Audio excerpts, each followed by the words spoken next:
বন্ধুরা, আমার নাম শুভশ্রী আর আপনাদের সকলকে আমার চ্যানেলে খুব স্বাগত জানাই। আজকে আপনাদের সঙ্গে শেয়ার করব একটি মজাদার স্ন্যাক্স রেসিপি যা বাচ্চাদেরও খুবই পছন্দ হবে। আলু সুজির চপ।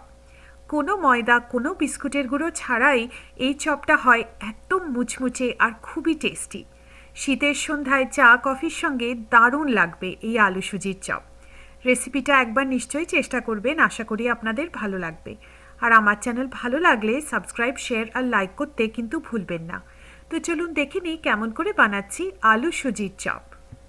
একটা পাত্র নিয়ে নিয়েছি, তার মধ্যে আমি দিয়ে দিচ্ছি 3/4 কাপ সুজি। তার সাথে দেব 3 টেবিল চামচ দই।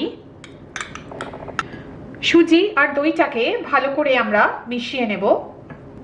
সুজি আর দইটাকে ভালো করে মিশিয়ে নিয়েছি। এবারে একটা ঢাকা দিয়ে আমরা এই মিক্সচারটাকে 15 মিনিট রেখে দেব। এবারে আমরা আলুর পুরটা বানাবো। তার জন্য আমি একটা খালি পাত্রতে দিয়ে দিচ্ছি 3টে বড় সাইজের আলু, প্রায় 500 গ্রাম। এটাকে আমি সেদ্ধ করে নিয়েছি। আলুটাকে এর মধ্যে আমি দিয়ে দিচ্ছি। এবারে আমি একটা ম্যাশার দিয়ে এই আলুগুলোকে ভালো করে ম্যাশ করে নেব। আপনারা হাত দিয়েও ম্যাশ করতে পারেন, যেটা আপনাদের সুবিধে। প্রথমে আলুগুলোকে ম্যাশ করে নিন। আলুগুলোকে ম্যাশ করে নিয়েছি। তার সাথে এবারে দিয়ে দিচ্ছি একটা ছোট সাইজের পেঁয়াজ, প্রায় 110 গ্রাম, যেটা আমি একদম ছোট কুচো করে কেটে নিয়েছি। 1 টেবিল চামচ গ্রেট করে নেওয়া আদা, আদাটাকে দিয়ে দিচ্ছি। কুচনো ধনেপাতা দেব। কিছু শুকনো মশলা, 1/2 চা চামচ জিরে গুঁড়ো, 1 চা চামচ চাট মশলা। আপনাদের কাছে চাট মশলা না থাকলে আপনারা এটা স্কিপ করতে পারেন। 1.5 চা চামচ লাল লঙ্কা গুঁড়ো, এটা আপনারা আপনাদের ঝালের প্রেফারেন্স অনুযায়ী অ্যাডজাস্ট করে নেবেন। দিচ্ছি কিছু নুন স্বাদ মতো, আর দিচ্ছি কুচনো কাঁচা লঙ্কা। এটা আপনারা অ্যাডজাস্ট করতে পারেন বা স্কিপ করতে পারেন। এবারে আমরা সব কিছু ভালো করে মিশিয়ে নেব। আমি সব কিছু ভালো করে মিশিয়ে নিয়েছি। এর মধ্যে এবারে দিয়ে দেবো যে সুজি আর দই আমরা একসাথে মিশিয়ে 15 মিনিট রেখে দিয়েছিলাম, সেটা দেখছেন সুজিটা কতটা টাইট হয়ে গেছে, ফুলে গিয়ে ময়েশ্চারটা অ্যাবজর্ব করে নিয়েছে। এটাকে এবারে এর মধ্যে আমি দিয়ে দিচ্ছি। এবারে আমি সবকিছু আবার ভালো করে হাত দিয়ে মিশিয়ে নিচ্ছি। আমাদের চপের মিক্সচার একদম তৈরি হয়ে গেছে। এবারে আমরা চপগুলো বানানো শুরু করব। আমি হাতটা একটু তেল দিয়ে গ্রিস করে নিয়েছি। এবারে বেশ কিছুটা মিক্সচার আমি হাতের মধ্যে এরকম করে তুলে নিচ্ছি।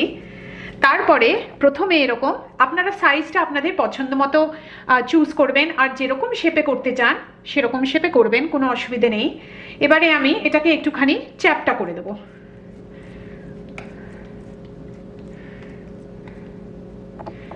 দেখছেন একদম চপ রেডি। আমরা এবারে এগুলো সব একটা একটা করে বানিয়ে তারপরে আমরা ফ্রাই করা শুরু করব। আমি চপগুলো সব বানিয়ে নিয়েছি। এবারে আমরা চপগুলো ভাজা শুরু করব। আমি এখানে পর্যাপ্ত পরিমাণ তেল গরম করে নিয়েছি। আমি এই চপগুলোকে শ্যালো ফ্রাই করছি, ডিপ ফ্রাই করছি না। আপনারা চাইলে ডিপ ফ্রাইও করতে পারেন, কোনো অসুবিধা নেই। এবারে এই তেলের মধ্যে আমি চপগুলোকে দিয়ে দেব।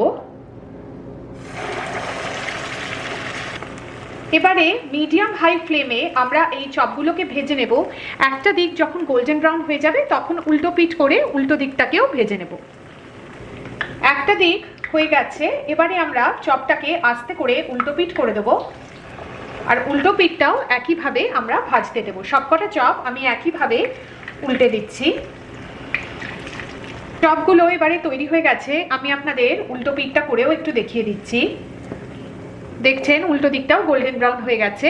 এবারে আমাদের এই চপগুলো তৈরি হয়ে গেছে। বাকি চপগুলো একইভাবে ভেজে নিন। আমাদের আলু সুজির চপ বা কাটলেট একদম তৈরি। কোনো ময়দা, বিস্কিটের গুঁড়ো ছাড়াই খুবই মুচমুচে টেস্টি হয় এই আলু সুজির চপ। রেসিপিটা এভাবে একবার নিশ্চয়ই চেষ্টা করবেন। শীতের সন্ধে চা বা কফির সাথে একদম জমে যাবে এই আলু সুজির কাটলেট। আর আমার চ্যানেল দেখার জন্য আপনাদের অনেক অনেক ধন্যবাদ।